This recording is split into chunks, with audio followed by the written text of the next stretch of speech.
Welcome everyone, and welcome back to another episode of our Guidebook Green Room Event Planner Miniseries. And we're excited that our third guest in the green room is our very own Guidebook's Stephanie. Stephanie, welcome. Thank you for joining us in the Guidebook Green Room, and we're excited to have a little chat about events and specifically the one event you planned for Guidebook last year and we'll be planning again this year. How's it going? Thanks for having me. I'm excited to be here. We are thrilled that you made some time to join us. Um, as our HR person, I think your title is technically HR Generalist, right? Yeah. Which no one knows what that means. You wear lots of many hats, so many hats. And I think you're a perfect example of someone who handles a multitude of responsibilities under a seemingly simple job title. And so many event planners just don't have a business card that says event planner on it, right? Like so many event planners are managing events as one of their many responsibilities throughout the year. So Nathan mentioned that kind of you are the planning force behind our annual guide trip. Are there other events you manage for the company as well? Yeah, so we do monthly well-being events, which are virtual activities with rotating themes like food, music, language, community. And it's just a fun way to allow everyone to put business aside for 30 minutes and spend a few times a month having some fun together. I'll also occasionally do a small in-person event at our Raleigh office, which is where I got this locker from. But hands down, the biggest one that I get to touch is GuideTrip, which is essentially an all expenses paid optional retreat for all employees.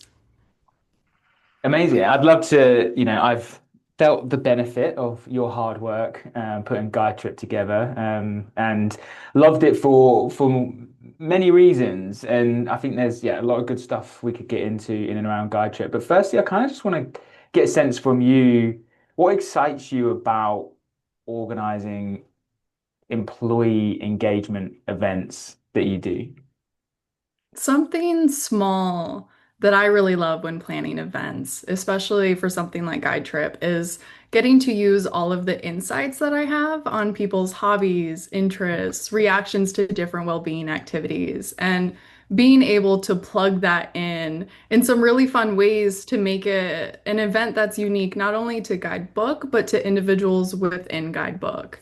I look at it almost like a puzzle because, of course, everything needs to be good and enjoyable for the group as a whole, but being able to incorporate things here and there that add a little extra something for everyone really helps to add that personal touch. And I think little details like that can really add to an environment of belonging because there's something for everybody. Outside of that, it's also just that long-term event effect that a good event can really have. It creates excitement for future events. You can have long-lasting memories tied to this specific event, which will always be tied to Guidebook.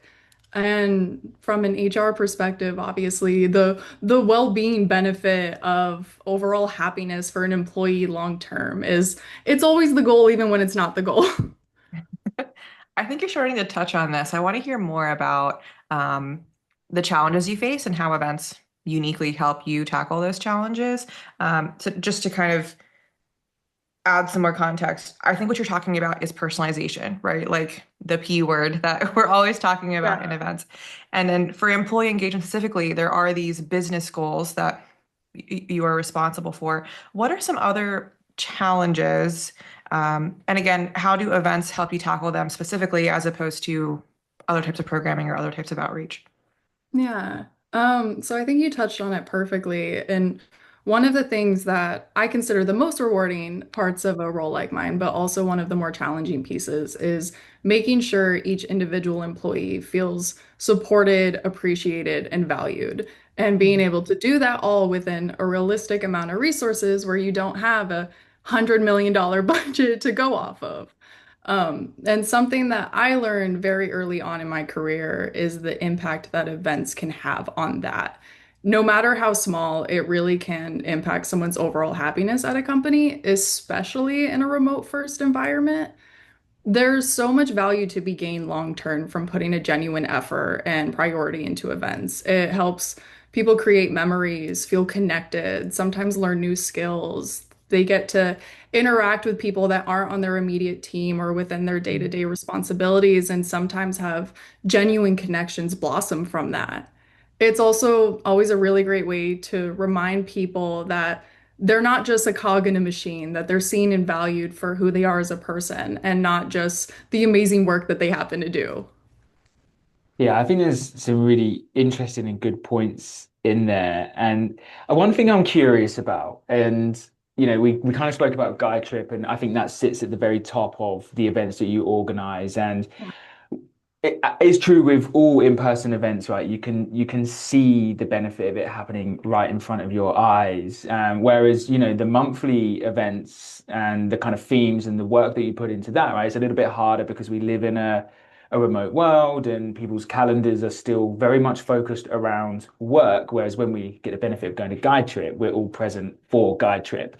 And I'm curious, like, those two events and the structure of those are very different. Do you approach how you measure success for them differently, or do you kind of have one kind of gauge of success that you're looking at when you think about the events that you organize?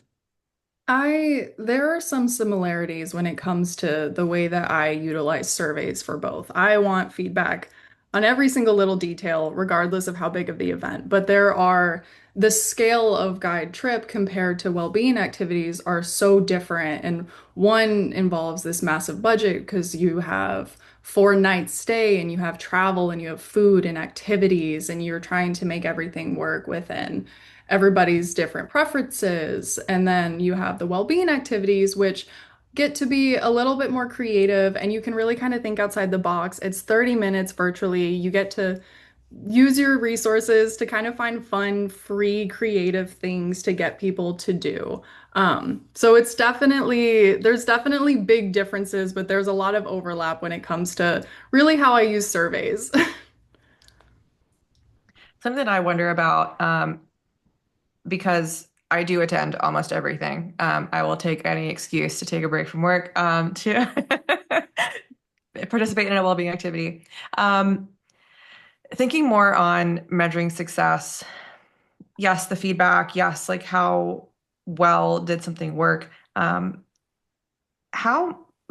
much does participation affect the success of an event for you as the planner? And then what impact do you think it has on those of us who show up?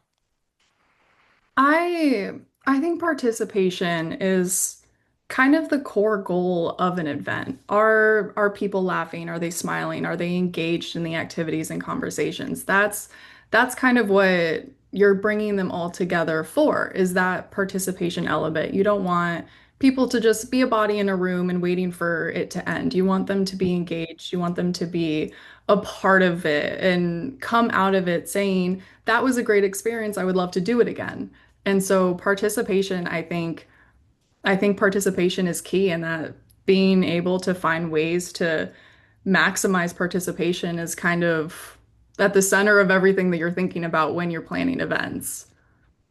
Yeah, I think I'm also kind of digging into employee engagement specifically as opposed to other kinds of events where like our events are optional to attend, right? And then other event planners who might be listening, they might have a more captive audience or like people who are paying to attend and whatnot. How do you navigate uh, like getting those numbers up? Like how important is that to you, if it is?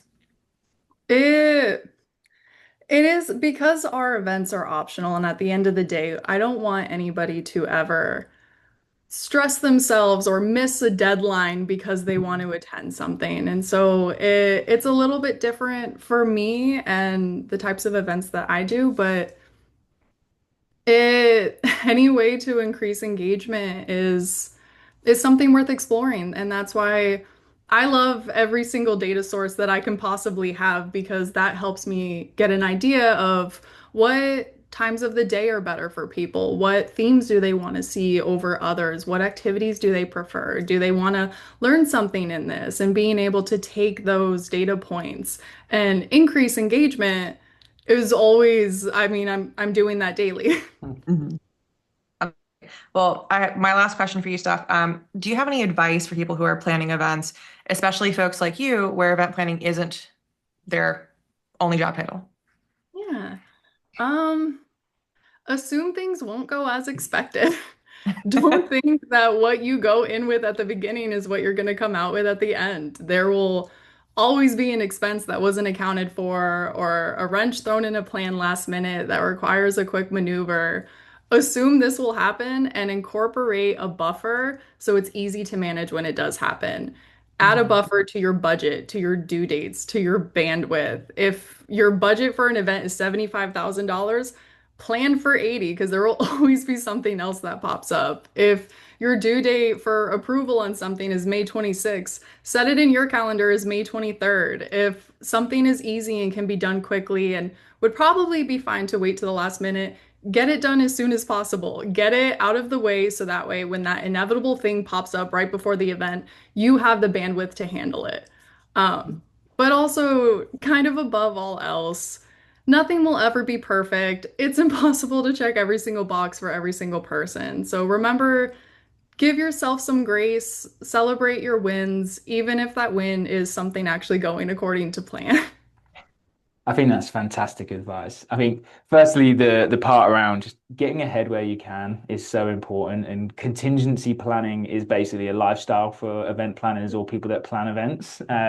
So I think that's great. And then yeah, absolutely give yourself some credit, right? Because perfection is is impossible to reach because when you're dealing with people, everyone's perspective is different. People are the most unreliable resource in the world. Yeah. It's a fact. Like we all just have different priorities at different times and different expectations. So yeah, I think that's really good. Now, my final question for you is we spoke a little bit about GuideTrip. Where is it this year? Oh, I cannot confirm yet, but I can confirm that it will be in October. Fair enough. It was worth We a have it shot. locked down to two different locations, and I'm very excited Very to announce excited. it when it's finalized. Well, I will be very excited to see that announcement. I can't wait for it. I thought we might just get you there, but anyway, firstly, thanks for coming in and hanging out with us. It's always good when, we love having guests from Guidebook and from our customer base. But yeah, it's great having new guests. So appreciate you joining us and sharing your insights. And look, we'd love you to come back some point so you can come and hang out with us in the green room again. Yeah, this was fun. Thanks for having me. Thanks for joining us, and we'll see y'all next time in the green room.